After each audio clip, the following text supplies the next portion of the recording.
Yo Bakayalo Konoyalo, les amis, vous vous souvenez de cet écureuil en mode baryon qui est venu chez moi le mois dernier pour casser tous mes meubles? Non mais c'est incroyable, j'ai eu pour plus de 10 000 € de dégâts de meubles de maison. Non mais sérieux, j'ai dit à mon assurance habitation qu'un écureuil sauvage avait tout cassé, ils ont pas voulu me rembourser quoi. 10 000 € de meubles cassés. Non mais là, ça va pas du tout. Les amis, aujourd'hui, j'ai décidé de rendre visite à cet écureuil. Oui, c'est plus ma maison qui va prendre cher, c'est la sienne. Là, on est dans la forêt, là, l'écureuil, il est tout en haut de son arbre, il fait le malin, et ben, boum! Mode baryon! Voilà! La forêt est en feu! C'est ça le mode baryon! Faut être en mode baryon pour lire le chapitre 59 de Boruto! Alors mettez des flammes en commentaire! Mettez des flammes! Et ça commence avec un flashback, Code qui est énervé. Pourquoi? Pourquoi toi? Et Kawaki qui se fait littéralement étrangler. J'ai vraiment du mal à croire que tu le mérites. Qu'as-tu de si spécial? Et Kawaki qui parvient à se libérer de son étreinte. Et on peut voir le Kama blanc s'activer. Je t'envie Kawaki, je te hais tellement. Si tu n'étais pas le réceptacle élu, et Code qui menace Kawaki,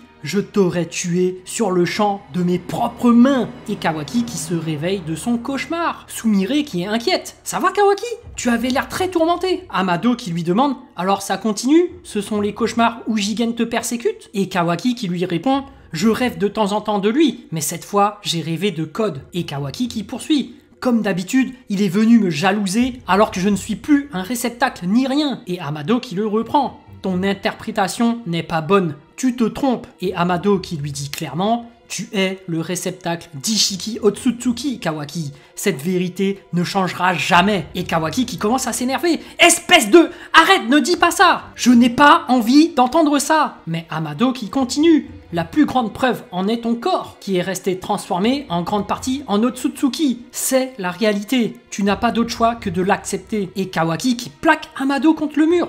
Il lui crie alors « Tu n'as pas entendu, sale vieux ? Je t'ai dit d'arrêter! J'en ai assez de tout ça !» Et Amado qui parle de Code. Code a déjà un Kama. Même s'il n'est pas parfait, sera-t-il possible de graver un nouveau Kama sur son corps? C'est une grande question. Et là les amis, je reviens sur ma théorie que j'avais faite sur cette vidéo-là. Donc au final, sur qui Boruto peut vraiment poser son Kama pour pouvoir ressusciter? Bah oui, le seul sur lequel il peut, bah c'est Kawaki. C'est le seul réceptacle qui existe. Est-ce que Code c'est un réceptacle?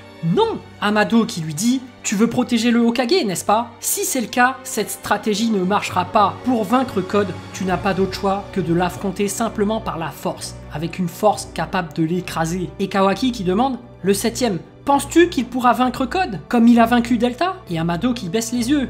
Il est probable que le Hokage meure s'il affronte Code en duel. Avec lui, ça ne se passera pas comme avec Delta. Tu le sais aussi. Et Amado qui propose à Kawaki d'un air hautain, tu dois l'obtenir. Maintenant qu'Ishiki est mort, obtiens cette nouvelle force. Utilise purement le Kama en tant qu'arme. Et tout en inspirant une grosse bouffée de fumée, toi, tu en as le droit. Et moi, je peux rendre cela possible. Et Kawaki qui s'énerve de nouveau. Je ne comprends pas ce que tu racontes. Tu veux que j'ai de nouveau le Kama en moi? Ne raconte pas n'importe quoi. Et Kawaki qui fixe Amado. Toi aussi, tu dois savoir combien j'ai en horreur ce maudit Kama. Et Amado qui lui renvoie ce regard. Bien sûr que je le sais. Mais je sais aussi que tu es rationnel et que pour atteindre ton objectif, tu utiliseras n'importe quel moyen. Tout comme moi. Et Kawaki qui en a marre. On ne peut pas discuter. Je vais rentrer. Et Kawaki qui se barre. Et ça les amis, c'est bizarre non? Amado a dit tout comme moi. Amado est prêt à tout pour accomplir son projet. Mais c'est quoi son projet? Et en quoi donner le Kama à Kawaki lui permettrait d'accomplir son plan? Le mec cache vraiment un mystère. Parce que s'il voulait juste ressusciter sa fille,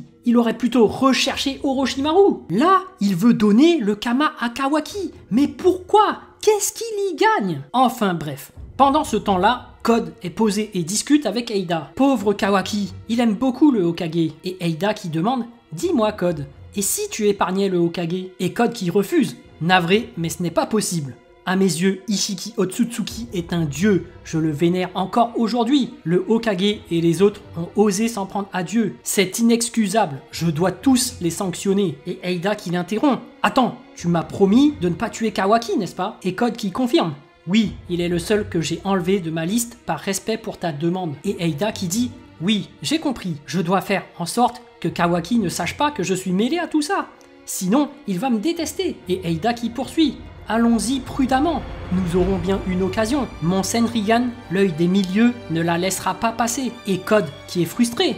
Ah là là, si seulement je pouvais ôter ce qui me limite, ce serait plus rapide. Bah, si j'affronte le Hokage ou un Uchiwa en duel, je réussirais sûrement à m'en sortir. Et Eida qui lui informe.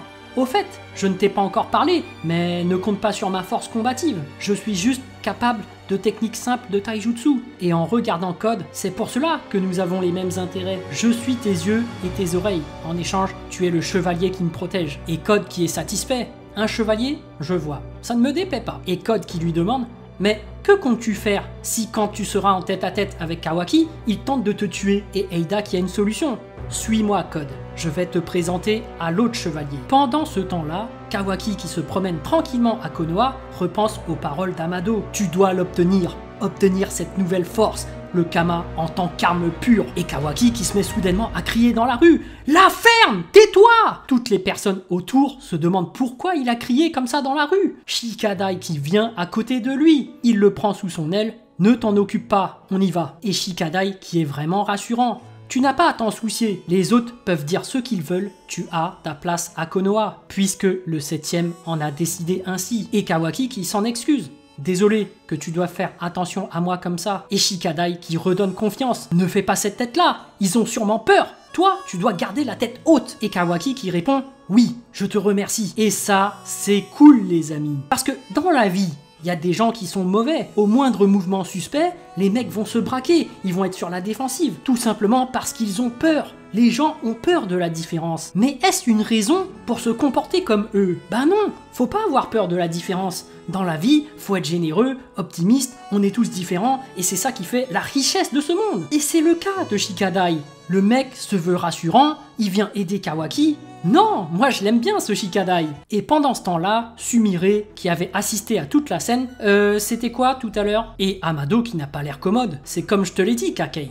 Tu as écouté, n'est-ce pas? Mais Amado qui se répète. Tu sais que le Kama de Kawaki s'est effacé. Cependant, comme je l'ai dit tout à l'heure, les données Otsutsuki qui ont dégelé dans son corps sont restées intactes. Autrement dit, fondamentalement, rien n'a changé. Et Amado qui explique. Bon, comparons le réceptacle Kawaki à une maison. Dans ce cas, le Kama en est la porte d'entrée, l'âme d'Ishiki était le propriétaire de la maison, mais elle ne pouvait y entrer car la porte d'entrée avait disparu. Et Amado qui confirme, et dans la maison, la force laissée par Ishiki est toujours là, en sommeil. Je suis incapable de mettre ce système en place, mais je peux créer une nouvelle porte d'entrée. Voilà l'histoire. Et Sumire qui demande, vous voulez reproduire le Kama de Kawaki? Et elle insiste, est-ce votre seule raison de vouloir reproduire le Kama de Kawaki? N'y a-t-il pas une autre raison? Et Amado qui jette un regard noir. Et pendant ce temps, Eida a amené Code devant une capsule. La porte qui s'ouvre devant Code, mais personne n'est à l'intérieur. Quelqu'un surgit sur le dos de Code.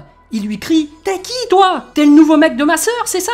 Code qui arme alors ses griffes, mais Eida l'interrompt. « Non Code, tu ne devrais pas l'attaquer. » Et Code qui s'arrête. Et le garçon qui s'écrie « Hé grande sœur, c'est assez confortable d'être sur le dos de ce gars. » Eida qui lui dit « Descends Damon, tu as promis de ne pas sauter sur une personne que tu vois pour la première fois. » Et des gardes qui débarquent du couloir. Bug, qu'est-ce que tu fiches ici? Ce sont eux qui ont tué les gardes. Eh, ce ne seraient pas les cyborgs de Maître Boro? Un des gardes qui arme son bras, on les tue en même temps que l'intrus. Et en voulant tirer, c'est sa tête qui se prend une balle. Damon qui sourit. Un autre sort une hache, vaut rien. Et la hache se retourne sur sa tête. Damon qui descend du dos de Code, il s'élance vers un garde et lui met un coup de pied sur la tête. L'autre garde dégaine son épée, mais se fait décapiter direct. Code qui remarque, mais il réfléchit l'attaque de son adversaire. Et Eida qui explique, plus l'aura meurtrière est forte, plus sa réaction le sera. Rien que d'imaginer une scène de meurtre est immédiatement réfléchi et donne ce résultat. Fais attention, toi aussi Code. Et Code qui le craint, lui, il est vraiment dangereux.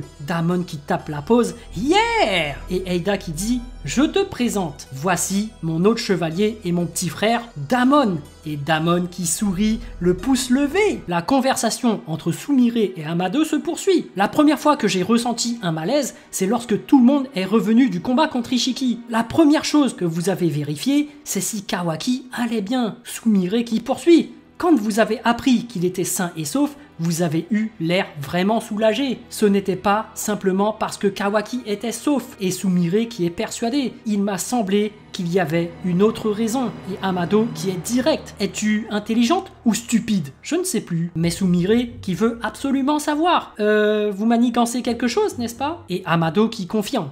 C'est bien ça. Tu es stupide. Aïe aïe aïe, les amis, cet Amado nous cache des choses.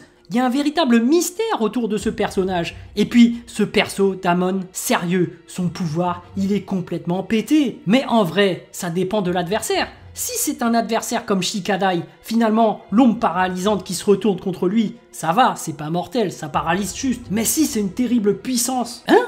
Mais attends... Pourquoi je suis dans une forêt? Je suis pourtant en mode baryon. Je croyais que j'avais mis feu à la forêt. Oh merde! C'est le Mokuton là-bas de l'écureuil en mode baryon. Il a fait repousser la forêt en moins d'une seconde. Non mais regardez-le! Bon sang! Ça c'est la volonté du feu! La détermination de protéger la forêt! Toute la forêt est en train d'absorber mon chakra en plus! Bon sang, je suis foutu les gars. Je suis obligé de m'enfuir en courant, vite. Ah là là, ça m'apprendra à me transformer en mode baryon chez les autres. Alors faites attention les amis. Faut pas se transformer chez les autres en mode baryon. Voilà, ça c'est la leçon de l'écureuil. Parce que le mode baryon, ça dégage trop de chaleur. Il faut penser au réchauffement climatique. Alors les amis, au lieu de tout brûler, mettez plutôt des flammes en commentaire. Mettez des flammes. Voilà, j'espère que cette vidéo vous a plu. En tout cas, moi, j'ai vraiment envie de savoir ce que vous avez ressenti et j'ai hâte de lire votre message en commentaire. Évidemment, un petit pouce bleu fait toujours plaisir pour un petit artisan comme moi. Et bien sûr, si vous voulez suivre toute l'actu de ma chaîne, abonnez-vous. Sur ce, je vous dis à plus.